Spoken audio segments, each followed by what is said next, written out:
আসসালামু আলাইকুম। কেমন আছেন সবাই? আশা করি ভালো আছেন।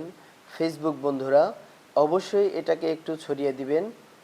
18ই নভেম্বর 2025 রোজ মঙ্গলবার, সময় 3 ঘটিকার সময়, ঐতিহাসিক গট্টি ইউনিয়নের গট্টি মাদ্রাসাতে বিশাল এক ওয়াজের আয়োজন করা হয়েছে। এখানে অবশ্যই আপনারা সকলেই উপস্থিত থাকবেন। এখানে দ্বীনি কথাবার্তা আলোচনা, কোরআন এবং হাদিসের আলোকিত করার লক্ষ্যে ওয়াজের আয়োজন করা হয়েছে। বিভিন্ন কাজকর্ম থেকে বিরত থেকে অবশ্যই কাজ শেষে আপনারা সকলেই উপস্থিত থাকার চেষ্টা করবেন। দলে দলে যোগদান করিয়া দোজাহানের অশেষ নেকি হাসিল করুন। আমার পক্ষ থেকে আমি দাওয়াত পৌঁছে দিলাম। ভালো থাকবেন। আল্লাহ হাফেজ। আসসালামু আলাইকুম।